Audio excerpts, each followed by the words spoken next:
SIR প্রক্রিয়ায় CAA বা নাগরিকত্বর certificate একটি বড় ভূমিকা পালন করবে বলে আশাবাদী মতুয়া সম্প্রদায়ের মানুষজন। সিএএ ফর্ম ফিল আপ করে নাগরিকত্ব পাওয়ার আনন্দের পাশাপাশি জড়িত রয়েছে বেদনাও। এবার থেকে নিজের জন্মভূমিতে যেতে হবে অতিথি হিসাবে। বাংলাদেশের ৭১ আন্দোলনের সৈনিক হলেও ধর্মীয় নিপীড়নের শিকার হয়ে দেশ ছাড়তে হয়েছিল। যে দেশে আশ্রয় নেওয়া জীবন বাঁচানোর তাগিদে সেই দেশই আজ ভ্রাতৃভূমি থেকে মাতৃভূমিতে রূপান্তরিত হলো।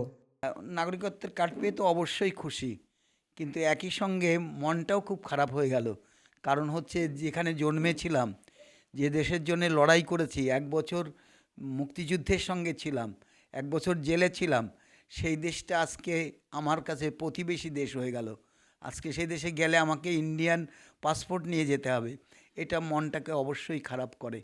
কিন্তু আবার যখন দেখি যে সেখানে হিন্দু হিসাবে নিরাপত্তার ভীষণ অভাব অনুভব করতাম, তখন মনে হয় যে আশ্রয় পেয়েছি, আজকে এই ধাত্রীভূমি মাতৃভূমির কাজ করছে।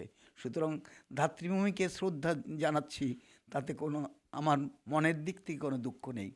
কিন্তু এটা হচ্ছে যে ৪৭ সালে যারা আমাদের দেশটাকে ভাগ করলো, যারা বুঝতে পারলো না যে এটা কোটি কোটি মানুষের সংকট, সেই সংকটের আজকে হচ্ছে আমরা শিকার। আমি জানি না বাংলাদেশে আজকে যে অগণিত হিন্দুরা রয়েছে, তাদের ভবিষ্যৎ কী, তারা কিভাবে নিজেদেরকে মুক্ত করবে। এই